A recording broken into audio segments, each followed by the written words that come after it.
This story begins with one mishap that a very young girl unfortunately had to endure. She was sitting in a very cold and dark apartment.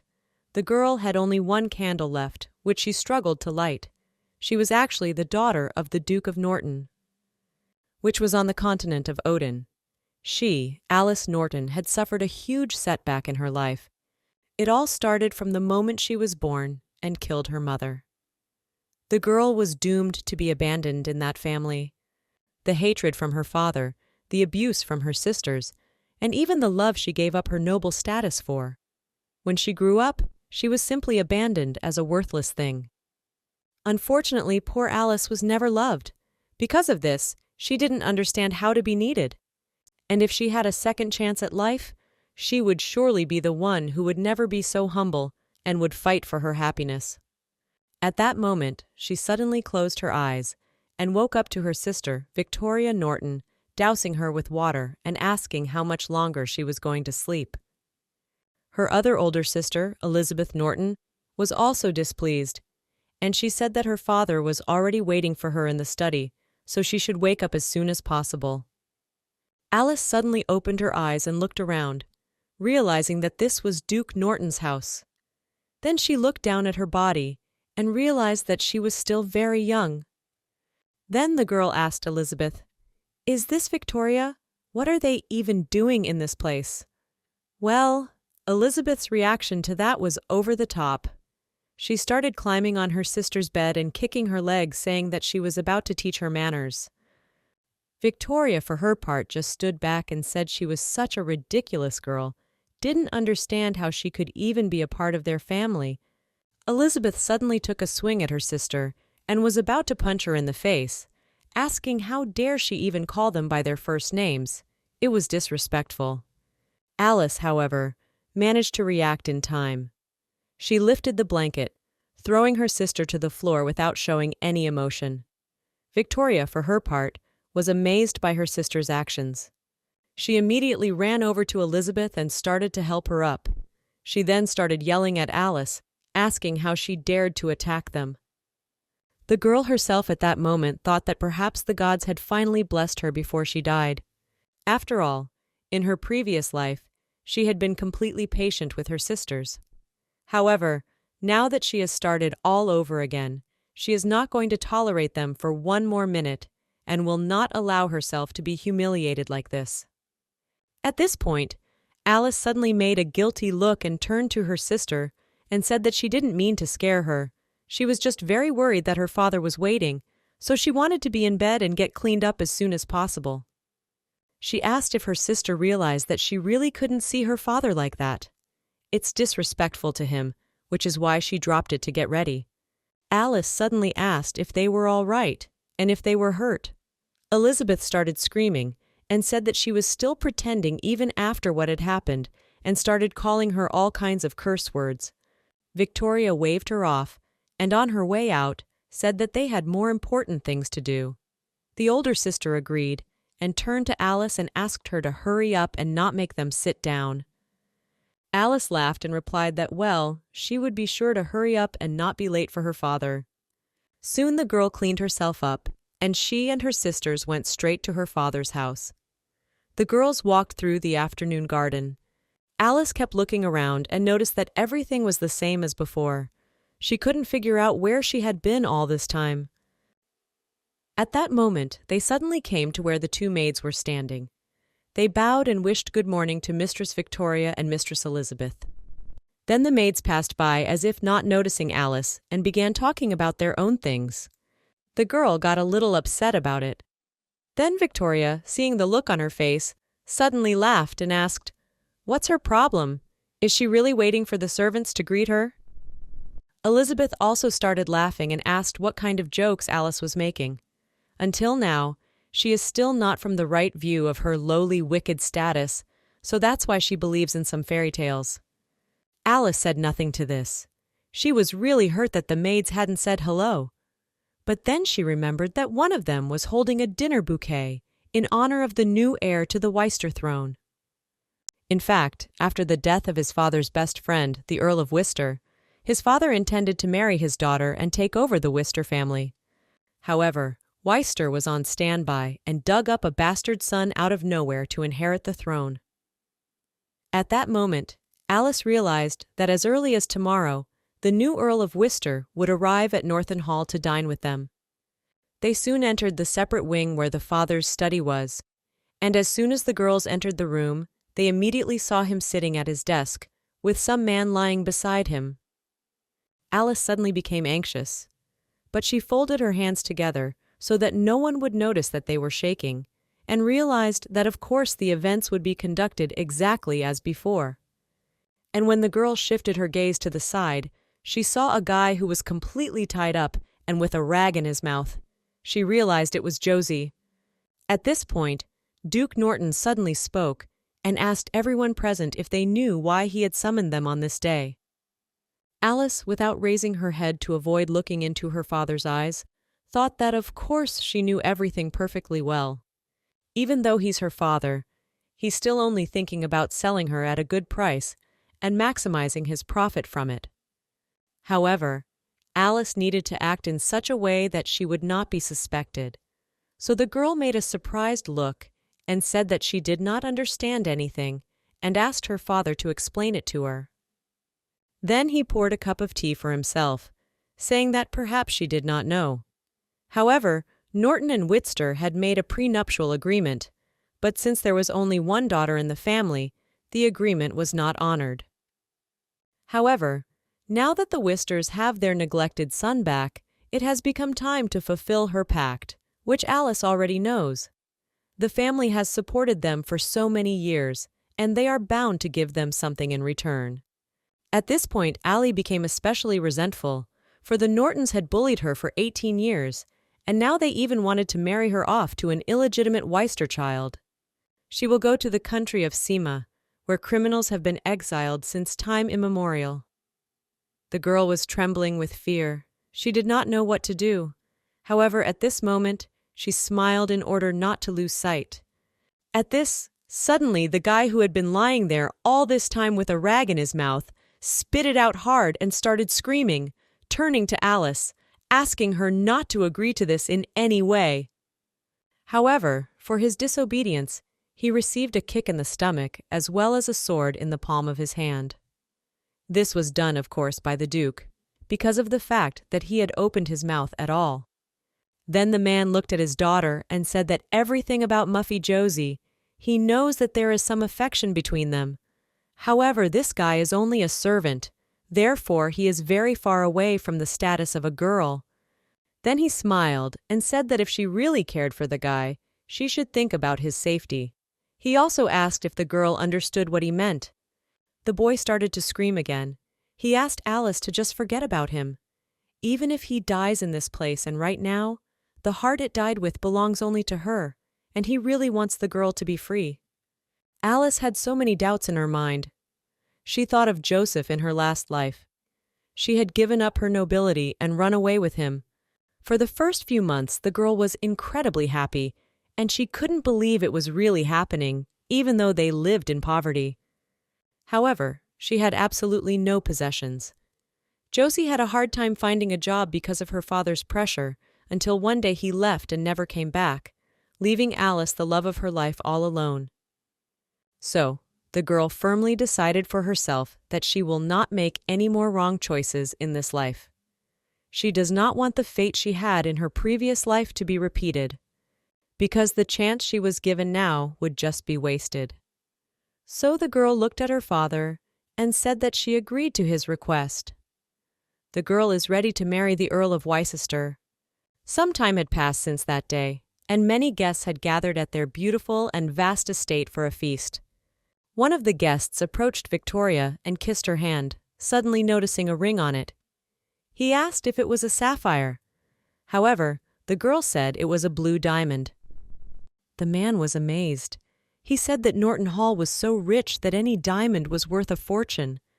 The man kept complimenting and calling Victoria the star of the Imperial Fashion Circle, and he surely believes that the diamond merchant will be very grateful to this lady. He also wanted to say something about the next fashion trend and that it was up to her to decide when to change it, but he was suddenly interrupted. The guy behind them was looking at the steps where a beautiful girl was coming down. He asked who it was and said she was incredibly beautiful. In fact, at that moment, Alice came down to them in the hall, who was really incredibly beautifully dressed on this day. Men immediately started running up to her, asking the beautiful lady who she was, and many wanted to dance with her. Her sisters stood aside at this point. Elizabeth, looking at her indignantly, said that it was true that even a pale chicken could fly to the top if she wore the phoenix robe. But then suddenly Victoria asked her sister not to say so, for she was their own blood, and they should be proud of her. Victoria then walked over to Alice and, putting her arm around her, addressed the men. She introduced her as the good sister, the third Miss Norton. One of the guests said he had never heard of the third Miss Norton before in his life, and another, after catching a glimpse of her, asked if she was not the girl who had killed her mother. And suddenly another girl came up and said that she just couldn't believe Alice was so beautiful. Her dress was so gorgeous you'd even think it was the work of imperial designer Eva. Elizabeth turned to her sister at this point in a whisper and said that her father had given Allie the best dress for her to seduce the Earl. And Victoria then walked over to the waiter and took a glass of wine, saying that Alice had been kept in a private home all this time. However, this day was her first as well as her engagement, so the girl thanked everyone for coming. Victoria suddenly spoke even louder, and turning to the guests, offered to raise a glass to Alice, to toast the third lady. The girl herself eyed her sister warily. She couldn't believe that Victoria would really be so kind. She then quickly grabbed the glass from her hands and thanked her for such kindness. At that moment, however, the glass in Alice's hands suddenly shattered. She immediately jumped aside and started screaming loudly. Victoria made a fake look of surprise and apologized to her sister, saying that apparently her ring was too sharp and she didn't mean to do that. It was an accident. Then Elizabeth suddenly started laughing, and all the other guests were also laughing with the whole situation. Alice was shaking with anger at this point. She started to pull her hands out of her dress and thought that she should have expected Victoria to be less kind. After that, the girl got to her feet and apologized to everyone for her oversight, suggesting that the banquet continue and she would go and clean herself up in the meantime. Alice immediately started running out of the hall to the laughter of all the guests, who began to actively discuss the situation. Soon the girl ran out into the courtyard. It was just beautiful there. Flowers were blooming all around, and also a fountain was working. She was very sad to pay attention to this beauty. The maids who were there began to talk. One of them said that she had seen the Earl of Worcester at the door a short time ago, slapping the old housekeeper in public. The other maid replied that, in fact, the old housekeeper had been treated so well all her life that even his lordship would not have said a word. But the Earl of Worcester's temper was too hot-tempered. The maids started to leave and continued their conversation. One of them suddenly felt more sympathy for the third miss and really hoped that she would not be raped and beaten every day if she did marry him. But her partner replied that, judging from the way Earl Worcester was treating the old housekeeper, the third mistress was in for a very difficult life with him. Alice, hearing their conversation, was shocked. She hid behind a column and covered her mouth with her hand, for she was very surprised and might have cried out. The girl thought she was just marrying a man she didn't love. However, now perhaps another hell awaited her. At that moment, a guy suddenly approached her from behind a column. He looked at Alice in surprise and asked what she was doing. The girl didn't answer anything. She just sat there looking him straight in the eyes. Tears even streaked down her face. The guy looked at her in surprise and asked if she was okay and if something was wrong. Alice immediately got to her feet after that question and started looking around to see where she could run to. The girl said she was fine and apologized for bothering him. When she had already started to run away, however, at that moment she did not notice a small pebble, through which she bit her legs. The girl had already started to fall, but it was very good that the guy was nearby. He managed to run up and catch her. Then he looked her straight in the eye and asked her if she was sure she was okay. Alice was taken aback by the whole situation. Then she quickly started to make excuses and said that she was really fine, and thanked him for his concern, saying that now he could let her go. But then suddenly she looked into his eyes and noticed where his gaze was directed. The girl stood up even more awkwardly because of this, because he was looking directly at her cleavage. She stood like that for a while, and after that she started waving her arms and shouting that he was just a rascal. They turned away from each other, and the boy felt awkward. He coughed and then apologized to Alice, saying he hadn't meant to. She was about to leave. The girl covered the neckline on her chest so he wouldn't be peeking in. Then the guy ran up to her and wanted to say something. She, annoyed, asked if he needed anything else from her. The stranger asked if he could inquire about the direction of the Silver Moon Hall. He looked very worried. At that moment, Alice thought of the Silver Moon Hall and remembered that it was in the farthest part of Norton Hall. However, she did not understand why the strange young man would want her to go there. After all, he shouldn't have confused the Bright Moon Hall with the Silver Moon Hall. The girl turned around alarmed and asked if he was sure that's where he needed to go. The boy replied that he was absolutely sure of it. Then Alice pointed away from himself and said that he just had to go all the way to the West Wing. The man still didn't understand, for he didn't know where the West Wing was. Then the girl turned around and started to leave, saying that she was just going back to the West Wing to change, so he could follow her. The boy immediately bowed and thanked her for that. She walked on, and the guy stopped briefly and looked at her closely. He noticed that she looked very beautiful. In fact, Alice wasn't happy and was thinking about various things. It made her face look rather concentrated. The guy noticed it. Then he came closer to her and asked if something had happened to her. Why wasn't she happy? The girl said nothing to this. She continued to walk on in silence. She didn't want to talk to strangers right now, much less tell them about her problems. However, the guy insisted and said that if she kept it all to herself, the pain would only gnaw at her from the inside. However, if she shared it with someone, maybe she wouldn't be so sad anymore. Alice didn't answer anything to that either. She walked further and further, but her emotions were strong, so she could no longer hold back her tears. Then the boy noticed how some drops began to fall on the grass, although the weather was sunny. He realized that the girl was crying, so he went to her and asked her indignantly what had happened to her. He wanted to help her, but he didn't know how. Alice kept crying. Then they stopped suddenly, and the boy didn't understand why this was happening, because he had just asked her to take him to the right place. At this point he started going through his inside coat pocket, and after that he pulled out a nosegay and said, if she didn't mind, let her use it. Alice looked at him in surprise, and then she giggled. She was embarrassed by the situation, and the boy didn't understand what was going on, or why her mood was changing so quickly. They walked a little farther, and Alice suddenly sat down on a bench that was there. She pressed her hand to her chest and said that she had no one to ask for help. Moreover, there was absolutely no one who could help her in this situation. The boy asked in surprise, wondering if it was true. How could she know that there was no one to help her, if she didn't tell anyone about it anyway?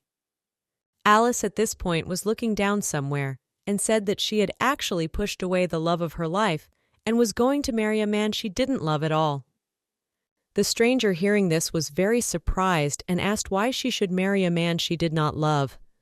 At that moment the boy sat down next to her, and Alice replied that, really, being born into the Norton family, there was nothing you could do about it. She had never been able to make independent decisions about her marriage or her life, so she would just have to accept her father's decision. At this point the boy was very surprised to hear her words. He realized that she must be Alice Norton, his fiancée. He did not understand why it was so bad for her to marry him. He suddenly smiled, looking at the girl. Alice wondered what was the matter with him. The man asked her why she thought marriage was so bad. The girl looked at him and said it was all because there were rumors that her fiancé had been lost as a child, raised by wolves, then exiled to the land of Sima, and he was basically just a savage. Alice at this point thought that he was very cruel. However, she said that her brother was simply doomed to be unhappy with such a man. When she finished speaking, the guy suddenly grabbed her hand and moved as close to her as he could, so she could even see all the freckles on his face. The girl looked at his gaze in surprise and asked what he was doing. She didn't understand what was going on and why the guy was so persistent. But the man replied that since she had such a problem with the barbarian and Seema, why don't they run away together? He offered to take her with him and asked her what she thought about it. Alice was astonished at this behavior. She immediately shoved the man away and asked how he could even suggest such a thing to a lady he didn't know. However, the man continued to be persistent. He grabbed her by the waist, and they got up from the bench together. He moved closer to her and said in a quiet voice that she didn't want to marry that man after all, and he was pretty sure he could steal her away. He stroked her hair and asked if that meant it was baseless, didn't he? After that, he began to scrutinize the scent of her hair. Alice just watched for a while, not realizing what kind of man this was. Then she moved away from him again and started screaming, telling him to let her go and stop doing this because it was too much. She was being unreasonable, and if he came any closer, she would scream very loudly. He suddenly smiled and said that so-and-so would stop since the lovely lady didn't want him to. Then he went over to one of the flower beds and plucked a flower for her, saying that he would have to go more gently, apparently. The man held out a rose to the girl, and Alice looked at her in surprise, asking what he meant by those words. The man looked her straight in the eye and apologized, saying that he had been very rude. He said that the beautiful lady's tears had moved him, and he wanted to take her away. Then he asked if she could give him one more chance. Alice thought for a while, and then said that she forgave him for being so unreasonable.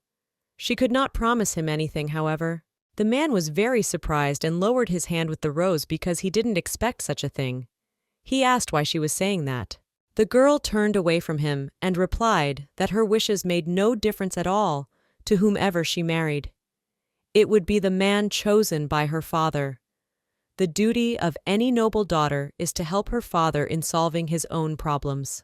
And since she is enjoying the life Norton has given her, she is obligated to solve Norton's problems. Besides, she had never met her fiancé and had only heard about him from others. Perhaps it was just rumors and completely untrue. Alice smiled and said that you can't really know a person from a stranger's mouth, can you? Then she asked him what he thought. However, without waiting for his response, she said that she had not even seen him before and was going to marry someone else, which was also unfair to himself. The girl looked the stranger straight in the eye and replied that even if her fiancé was a barbarian, there must be a reason for it, and she was sure they could get along just fine together. The stranger thought for a while and then handed her the rose again, which Alice had already taken this time, and said that it made some sense after all. However, he smiled then and said that she had just said that she could not betray her fiancé, and now she was accepting flowers from him, which surprised him very much. He said her behavior was a little inconsistent, but Alice walked back up to the flower bed at that moment. She stuck the flower in the ground and said that the rose should stay in the ground, not be plucked and given to worthless passers-by. She then turned to him and asked him not to be with others in the future, for it would be an insult to him and to her. After that, she pointed the way and said that if he went straight on that road, he would soon reach the Silver Moon Hall. The man was shocked at how quickly she changed the subject. However, he thanked her for showing him the way and said goodbye. Soon he walked on, and Alice stood for a while, watching him. She was still in shock from the encounter, but at that moment the man suddenly stopped. He stood for a while and then turned around and started to walk toward Alice again. The girl at this point looked at him in surprise and asked if he had forgotten to tell her something. The guy didn't stop, however, and soon he got too close to her. For a while they just stared into each other's eyes. After that, the man suddenly pushed her very hard. Alice was frightened and asked what he was doing. The guy smiled and replied that it was actually okay. This was in gratitude for her showing him the way and asked that the lovely lady accept his gift. Alice looked down at her clothes and saw that the bantu that was on her dress had beautiful stones and a flower in the middle of them. The girl was suddenly embarrassed and said it was too expensive. If he asked for someone in Norton Hall, they would be happy to serve him here. That was the custom, so there was no need to give gifts. But the man smiled and told her to believe that such kindness was not given by everyone as an apology for this evening, and he would like her to accept it after all. He also said that the girl could consider it as his blessing for her marriage. At the end, he added that good things come to those who are good. Let her have faith in the future. And after that, he left after bidding her farewell. Alice was alone and pondered his last words. She didn't understand why the boy had said that. The girl thought about how she had never been lucky in her previous life, but maybe now she had a little hope for the best. By then, Alice had already gone back to the party. The maid, when she saw the girl, said that Miss Alice was incredibly beautiful. The man also took notice of her and said that the third Lady Elise was indeed dazzling, more beautiful than Miss Elizabeth had once been at the Sovereign's banquet. The sisters, who were standing off to the side, saw the girl again and began to resent her. Elizabeth said that this girl was attracting all eyes. Victoria was also displeased. She told her sister that what she really wanted was for Alice to make an idiot of herself and not show up at the banquet hall. However, the girl didn't understand where their sister had gotten that beautiful brooch. She nudged her sister and asked that Elizabeth go and make trouble for Alice, for she must not steal their attention. But at that moment the butler suddenly said that the Earl of Worcester had arrived. Elizabeth hesitated and said that she didn't really think they needed to make trouble. Alice's future husband had embarrassed her by being late. At that moment, a man entered the hall. He apologized for being late. People immediately started whispering, talking about his red hair and sloppy clothes. They also noticed the boots, which were completely covered in mud. People were shocked to see the Count, for he was too rough. Alice at this moment began to wonder who her fiancé was. She looked for his face, and when she saw the Earl of Worcester, she was surprised. She realized that this was the man she had been talking to the other day. The guy then began to look around the hall with his gaze and said that someone had told him that the feast would be held in the Silver Moon Hall. However, he had obviously been given the wrong instructions. He forgave him, for after all, the guy was old and blind. He looked at the butler, who was holding on to the cheek that had a bump on it. The guy in turn said that it was perfectly normal to make mistakes. Victoria at this moment, who was standing nearby, said loudly enough that apparently the rumors about Earl Worcester's penchant for Zenzel weren't false after all. Elizabeth agreed with her and said that apparently their sister was in for an absolutely rough time. Alice didn't listen to them. She pondered all that was happening. The girl realized that Earl Worcester must have been neglected by the servants because of his position. Perhaps that was why he had struck the old housekeeper. The girl stood in the middle of the path and at that moment noticed that the Count was walking straight towards her. People immediately began to whisper again, discussing his careless gait. But at that moment, the Count suddenly bent down on one knee in front of the girl and kissed her hand in greeting. Alice was embarrassed and very surprised. Then the fellow smiled and, looking at Miss Alice, asked how she was doing. Then he introduced himself, saying that he was Earl Ian Worcester, her fiancé. He then rose from his knee, and the girl gazed intently into his eyes, as well as the Count's. But they were interrupted by a maid who came toward them with a tray. She had a bowl in her hands, and she apologized, addressing the Count. The guests suddenly laughed. One of the girls said that he was a very vulgar savage and knew nothing of aristocratic etiquette. The man asked if the Duke's family had no heir to the title. Then why was it the turn of this beggarly savage who had appeared out of nowhere? And then everyone laughed, as if it was a very good joke. All the guests kept laughing, and Alice found it very annoying. She didn't understand why they were making fun of him. Then the girl grabbed that bowl and started swallowing quickly. She apologized, saying she needed a drink. Victoria saw this and was very indignant. She asked what the silly girl was doing. It was such an embarrassment to Norton. But when Alice finished her drink, she looked at her future husband and smiled at him. He also smiled back. Victoria stood back at this point. She was very annoyed by this situation. She soon came up with a plan. The girl came forward and held out her hand to Earl Worcester, saying that it was the custom for the two of them to open this feast, and asked that he would do them that honor. Ian, without much enthusiasm, agreed. Afterward, however, he looked at Alice and asked if he could ask her to dance, calling her a fine and kind lady. The girl was very surprised at this unexpected offer and said that she had never actually danced in public before. However, the man told her not to worry because he has never danced either. However, believes that she is not the kind of person who finds it difficult to cross the line. After all, she drank the water in which she washes her hands. Alice wanted to be indignant, but the guy said that he knew that she had been given water to wash her hands and that she couldn't dance at all. The girl was very surprised and asked how he knew that. He looked at her shoes and said that, in fact, she was dressed beautifully. However, she doesn't have a pair of decent dancing shoes, and kindness is best shown against the background of evil. He asked the girl to believe, and after all, and they will definitely not be laughed at. After all, he is, as they say, a savage. Alice hesitated for a while, but soon she agreed to his proposal. She had no choice. Then the music started, and they began to dance. The people around were watching them intently, and of course laughing at their clumsy movements. The girl kept stepping on his feet. After a while, Ian turned to the girl and said that although he really liked her snuggling up to him like this, but he still wanted to tell her something. The girl may not be afraid or worried about them. Just let her be happy, that's all. He kept twirling her around in a dance and said she drank the water so he wouldn't look bad against her.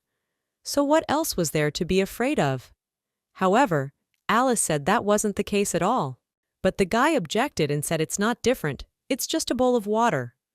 However, everyone gives it a different meaning. It doesn't matter what the water is for. If you can drink it, then what is the problem? He looked her straight in the eyes, which were filled with both surprise and wonder, and told her that the two of them could not dance. Yet custom compels them. So he offered to show them what they wanted to see from them after all, and at that moment the Duke lifted the girl high up, continuing to twirl her in a dance.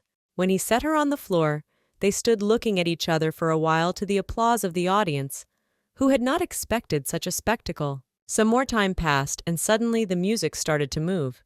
Alice went dancing herself, enjoying the festivities. Victoria, watching all this, sighed heavily and thought that she'd had fun at the banquet, had caught everyone's eye and couldn't get enough of it. Elizabeth mentally turned to Alice and told her that she was in big trouble, asking if she even knew about it. After this feast, the girl immediately went to her father, bowed down and said hello to him. Alice, seeing his worried face, immediately asked what she could do for him. Duke Norton said that quite recently he had heard that she had drunk the water with which they washed their hands on the pyre. The girl confirmed this information. He looked very serious and asked if she even realized the shame Norton had brought upon their entire family. Alice said nothing to that. She stood silent. Victoria spoke then, saying that she had dishonored them all with a third sister like her. Her sister's marriages would just be jeopardized. Elizabeth also agreed with her sister and said that she probably did it in public because she wanted to put them down with her. The girls continued their outrage as they suddenly heard banging on the table. It was their father. He looked at his daughters in surprise and asked if they were telling the truth. Alice reacted to this completely calmly. She told her father that she didn't at all, and asked that he listen to her. Her father started to listen to her, and the girl said she did it so he wouldn't look foolish. Ian Wester would soon inherit the family title, and if they treated him with respect, even after the wedding, he would remember what she had done for him at that feast. Alice explained that she was only doing it because she wanted the two families to get along better and have an heir sooner. The Wester family is actually quite rich and powerful, so if they can get an heir soon enough and kill Wayne, the entire Wester inheritance, her father thought. In fact, it really amazed him that this little girl, who looks very stupid and weak, was still able to guess such a thing and suggested the idea to him. They were silent for a while, the father pondering his daughter's suggestion, and then he still said that as it was, they could go. His other daughters were very surprised and asked if he really meant it. However, he replied that he had said enough already. Alice immediately thanked her father for this. However, the man smiled and replied that the most important thing at this point was to consummate the marriage.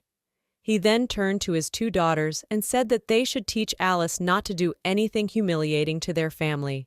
The girls were very surprised at first. Then they realized that it might be good for them, so they agreed with their father. Duke Norton told Alice that her sisters had been in the aristocracy before her, so she must obey them and not treat them as her enemies. The girl disliked this very much, but she had to agree to such terms. At that moment, she glimpsed her sisters trying to hide their joy. However, they were very bad at it. Alice smiled back. She realized, however, that it was they who were hostile to her, not she. After that, the girls left their father's study and went about their business. Alice went to her room and sat down to drink some tea. Just as suddenly, her sisters came running into their room and Victoria threw a huge textbook on her desk. The girl looked at them in surprise and then took the book in her hands and began to look at it. She asked what it was. Victoria replied that her father wanted to teach her manners. She's getting married soon. So it was their wedding present. The girl began leafing through the book, not realizing if her sisters could even be so kind to her. But as soon as she opened the first page, she saw two men there, having fun with each other. Alice immediately slammed the book shut. She felt very uncomfortable and asked her sisters what it was. Elizabeth laughed and said that their Alice was an innocent girl who hadn't even been in a relationship yet, and she could still use this book. Victoria giggled too, and asked if she didn't want to please her husband. They could show her how to better please him. Her sister also agreed and told Alice to study more and study books to better spend time together as a couple. The girl became very angry. She realized that her sisters had given the book not to build relationships between couples, but clearly same-sex love. The sisters are really unkind. They are trying to make her suffer and take a roundabout way. Of course, Alice didn't show her anger. She smiled and thanked them, saying that she would study hard and do her best to make sure they had an heir. Then the sisters mocked her for a while and left. Soon the sun went below the horizon and the moon rose instead. Alice was sitting in her room getting ready for bed already, doing various treatments. But at that moment, she suddenly heard a familiar voice outside the window shouting something, and then the windows began to bang. Alice immediately went over and opened the window to see who it was. As she expected, it was Josie. The girl asked in surprise what he was doing. However, the man held out his hand to her and said that he certainly could not leave her and offered to go with him. Josie also said that since she couldn't spend time with him during the day, he'd come to her at night. He'd always done that. He wondered if she had forgotten that. The girl was very surprised. The man continued to insist. He asked that she not marry Wister, but marry him. At that moment, Alice thought of him kissing her, and she felt very good in her heart. In fact, even if she knows he betrayed her, she still can't hate him. She just wants him to be happy and find the love that really suits him. So Alice turned him down and told him that marrying Ian was the best thing she could do in her life. She would surely be happy with him. Josie suddenly became indignant and started yelling. He asked how she could be happy. Was she really attracted to the Weister family's wealth? The man told her to wake up.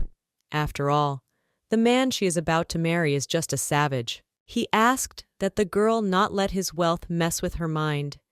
He asks very much and even begs Alice to go with him.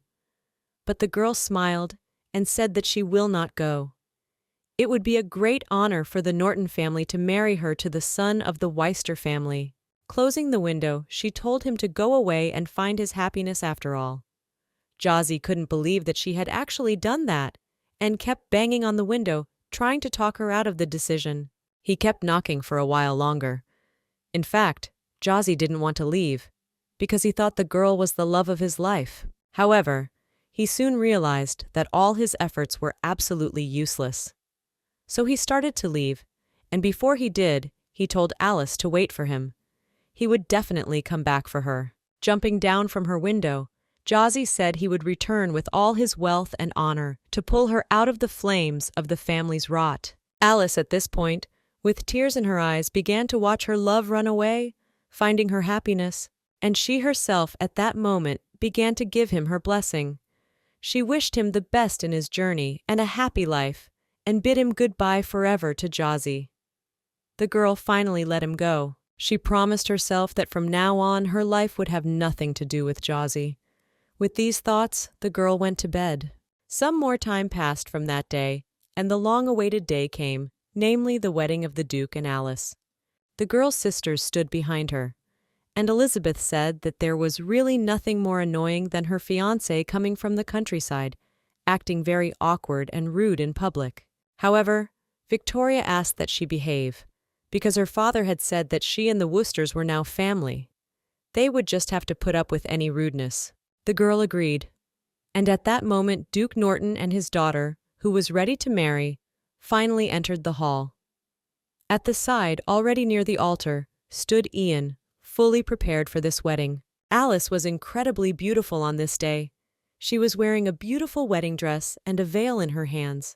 She held a small and neat bouquet of flowers. Ian looked at the girl and smiled awkwardly. He actually liked her, even at first sight. However, it didn't matter, because their marriage was just to satisfy their parents. When the girl was just beside the altar, the priest asked if Ian would take Alice Norton to be his wife, and would love and honor her, and remain faithful to her for the rest of her life. In wealth and poverty, in sickness and in health, to support her, to love her and share her suffering, to create together a healthy and happy family, until death do them part. As soon as the priest finished saying those words, Ian closed his eyes and said that he agreed and swore to fulfill it all. In fact, he was a little embarrassed. Then the priest turned to Alice Norton and asked if she would take Ian by the Worcester as her husband, to love, honor, and be faithful to him to the end of her days, in wealth and in poverty, in sickness and in health, to support, honor him, share his joys and sorrows, and build together a healthy, happy family until death do them part. Alice actually hesitated for a while, but when the priest finished speaking, she looked him straight in the eye and said that she agreed. Then the worshipper replied that in that case they could kiss to cement their love with what sign. Ian leaned toward the girl, about to kiss her, when suddenly he began to scrutinize her face with his gaze. The man stopped. He was very surprised that Alice's face was very red.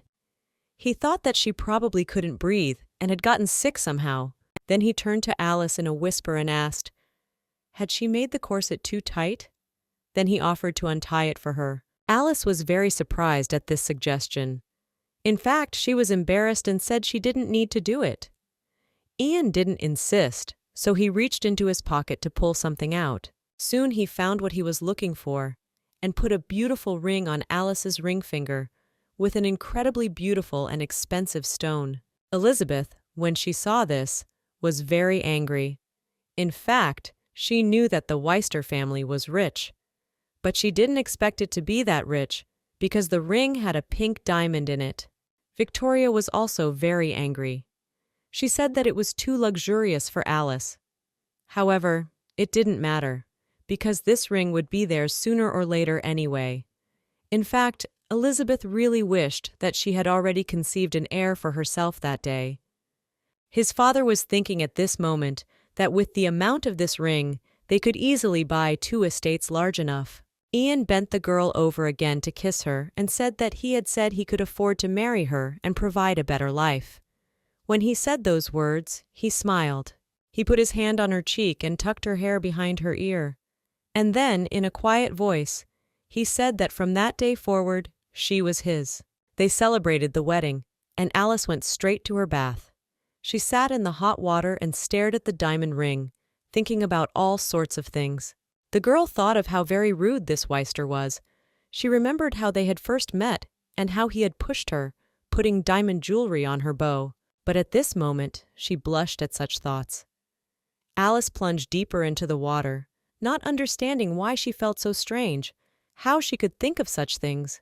Had she gone crazy with everything? But at that moment, a maid knocked on her door in the bathroom.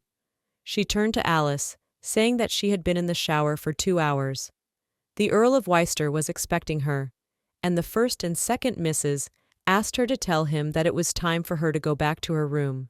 Then Alice came to her senses, turning her head to wake up and remove all unnecessary thoughts from herself, realized that there was no escape from it. So she just had to accept it. The girl then wrapped a towel around her body to keep the water from dripping on the floor, and realized it was time for her to finish her vaulting treatments. Soon she put on her pajama dress and knocked before entering the room. Ian was already sitting there waiting for her. He was reading a book. But as soon as he heard the knock, he said it was okay to come in and slammed the book shut.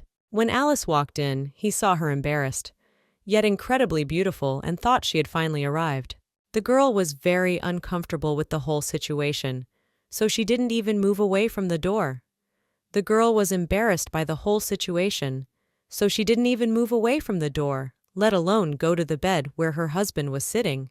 They were silent for a while, and then Ian laughed suddenly and asked why she was still standing there, and asked if she wanted him to help her.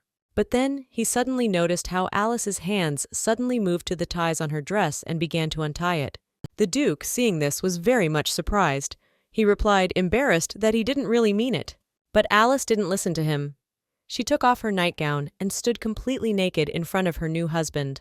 Ian was so embarrassed that he even started to close his eyes, saying that he actually wanted her to just make it to the bed. But since she'd taken the initiative herself, he didn't mind. He immediately got up in bed and walked quickly over to Alice. Then, moving close to her ear, he asked in a whisper if she wanted to do it on the floor. The girl still felt uncomfortable and said she could do it that way. For a while, he just stood there looking at her. Then suddenly he grabbed her shoulder and kissed her gently. His hands slid around the girl's waist, going lower and lower. Then Alice suddenly realized that she didn't want this at all, and shoved her husband away, telling him not to do it. She stood there, trembling with fear. Ian didn't understand what was happening. He looked at her in surprise and asked why she was resisting. The girl didn't answer. She continued to shiver. She was embarrassed about the situation. Then her husband came closer and asked if something was bothering her. He realized she wouldn't answer him, so he picked up her nightie from the floor and threw it over her head, covering her entire body. Ian put her nightie on, adjusting the sleeves, and told her to forget it in that case, since he didn't like imposing. He also suggested she talk to him when she was ready to do so. Tying a neat little bow on her nightie, he turned away to head back to the bed. But at that moment, Alice suddenly grabbed his sleeve, stopping him, and said that she didn't mean it at all. Ian turned around in surprise and looked at her, wondering what in the world she meant by that. The girl for a while just stood there looking at him, but then she came closer and started kissing him passionately. This went on for a few minutes. After that, Alice broke away and said that she was really just very nervous and didn't like the place. Ian, who was still under the impression, suddenly laughed after kissing her and said that her mood changes very quickly. After that, the guy moved closer to her and took her in his arms and said okay. Since she was uncomfortable, he would figure out how to fix it. Then they came to the bed, and he gently laid Alice on it. The girl was amazed at the gesture. But then, suddenly she looked at her husband Ian. At that moment, she started to take off her shirt and said that in that case from now on, she wouldn't have a chance to regret it. The guy quickly stripped off all of his clothes, and after that he started pulling off Alice's nightie. He did it so fast and passionately that he even ripped off all the straps on her nightie. He looked her straight in the eye and told her that from now on, she belonged to him. After that, Ian got down to business. He started kissing her neck, and then he went lower and lower. The girl was very pleased with the way he was doing it. He continued to kiss her, and Alice thought at that moment that she belonged to no one but him alone. It lasted quite a long time, so the newlyweds were very tired and fell asleep at once. Soon morning came, and Alice woke up. Ian looked her straight in the eye when he saw that the girl was awake and smiled and wished her a good morning. Alice looked him in the eye and, calling him by his last name, also greeted him. The guy smiled, however, and told her to call him by his first name. He moved closer to kiss her and said that they were already married, so there's no need for formalities. Then suddenly, there was a knock at their room, and the maid said that my Lord Craft Norton and his family had been waiting downstairs for some time, so they might seem impolite if they didn't come down to see them right away. Ian, hearing this, was very surprised. Then he sat down on the bed and said that he really didn't mind appearing impolite to them. However, he then looked at Alice and held out his hand to her and called her his wife and offered to see what her family had to say to all of this. Alice was still stunned by everything that was happening and could not say anything. She put her hand in his, however, giving her consent. Soon the guy and girl packed up and started downstairs, where their family was already waiting for them. The sisters who were waiting for them downstairs had been looking at the newlyweds, who looked very beautiful, for quite some time. Victoria realized at that moment that apparently their last night had gone quite well, and the Weister must be treating her very well, since she wasn't complaining and seemed happy. When the boy and girl came down, the father immediately went over to his daughter and started smiling.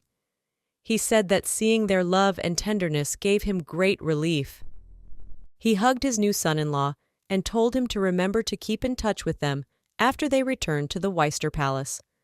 The boy said they would definitely keep in touch. After that, Mr. Norton finally finished being affectionate and turned back and said that the carriage was ready for their return to Weister Castle. Ian smiled decently and thanked him for that. Alice thought at that moment that she didn't like this situation.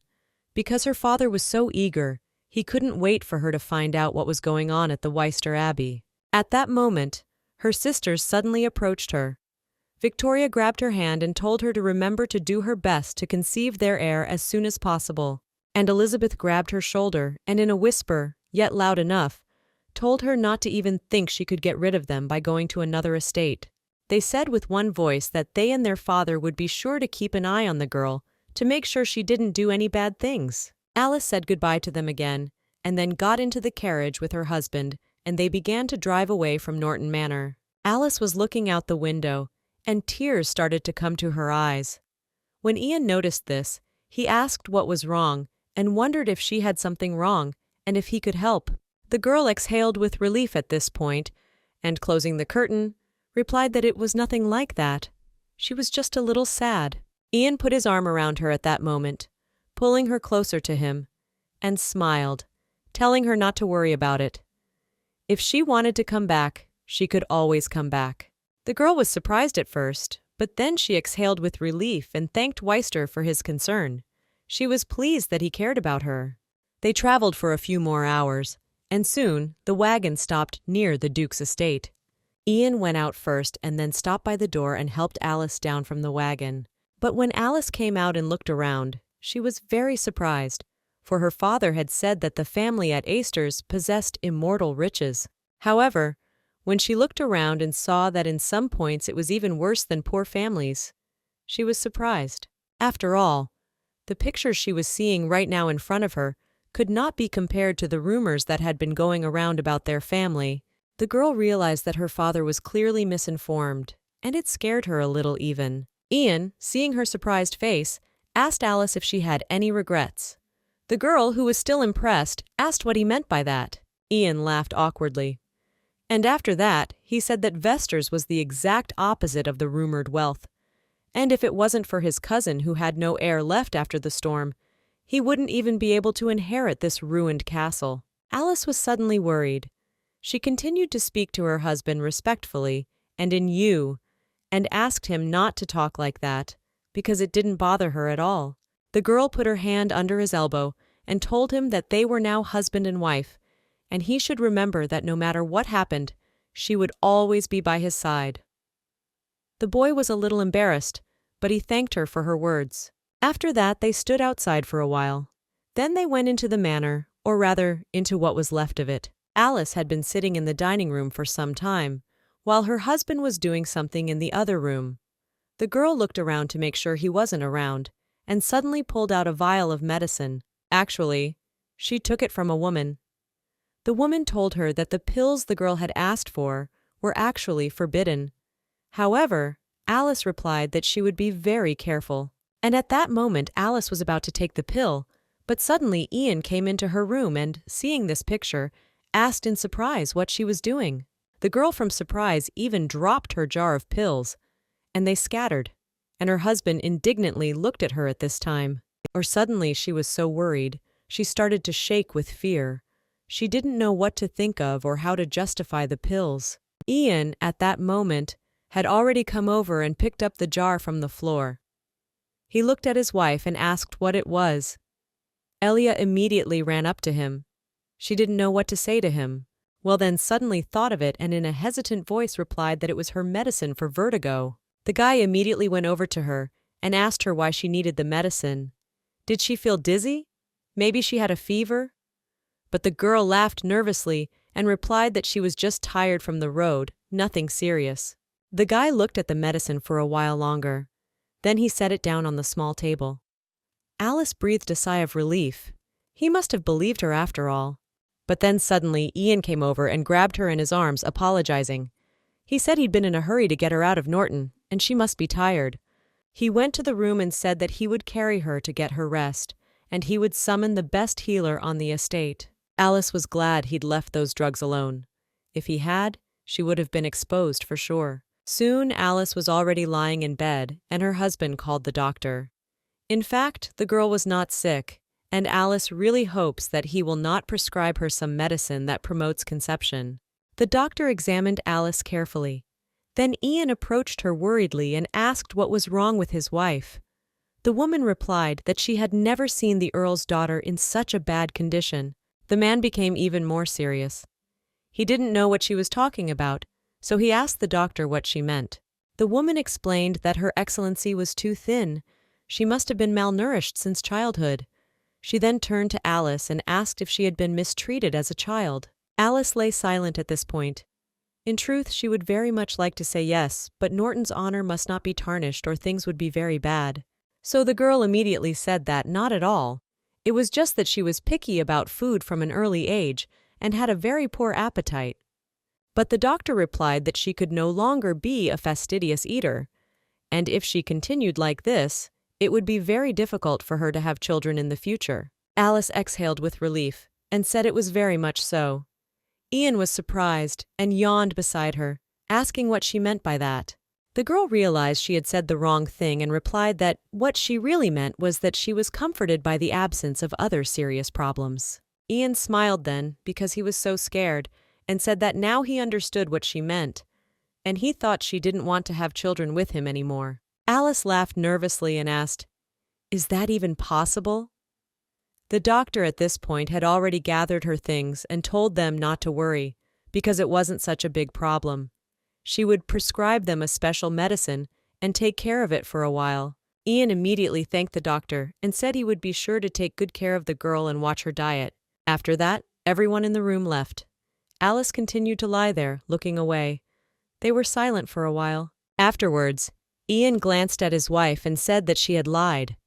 The girl was surprised and asked him what he was talking about. However, the man replied that he knew full well that she had not told the truth to the doctor in order to save Norton's honor. Alice was very surprised. She didn't know that he would really be able to guess such a thing. And Ian went on and said that she must have suffered a lot over the years. Then the man put his hand on her arm and, kissing her cheek, told her not to worry, for he was near. She could be sure that no one else would hurt her. He soon moved away and continued to sit beside the girl. Alice was very uncomfortable about it. Her cheeks even flushed. She thanked him, however. Ian smiled and stroked her head and told her to go to bed, for she needed rest. The next day he would give her a tour of the estate. The girl agreed, for she was indeed a little tired. Her husband started to walk away, and Alice looked at him and mentally thanked him for his understanding. It was actually very hard for her, because she couldn't answer him with the same love right now. And because of that, the girl felt just awful. When night came and everything in the castle went dark, Alice lit a candle and went to that banquet hall where she had been sitting when she arrived. She found her meds and took out a few of them. And after that she drank. Then about how she certainly couldn't have children until she was firmly on her feet. And even if a girl is not able to get pregnant, she should minimize all risks so that there is no chance. After she drank her pills, she went straight back to bed. She slept until morning, and as promised, her husband came in right away and told the girl to get ready, because he wanted to give her a tour. Alice dressed quickly, and they went out into the courtyard. Ian held an umbrella kindly for her so the sun wouldn't bake her head so much, and they walked down the street. From there, however, suddenly, as they rounded the corner, the door somehow fell away right before their eyes. The guy laughed nervously, and turning the other way, offered to look around there. Alice laughed as well, and replied that she wouldn't mind. Workers were everywhere, tidying up the estate so that they could live there. Alice looked at the empty land and sighed heavily, saying that if there had been roses, it would have been beautiful. Ian looked at the girl in surprise and asked why roses. He really didn't understand why she had chosen these flowers out of all the flowers. But the girl explained that ever since she was a little girl, she had been envious of her sister's rooms. She used to see a field of roses when she opened the window. When the blooms were in full bloom, the fragrance would waft into the room along with the breeze.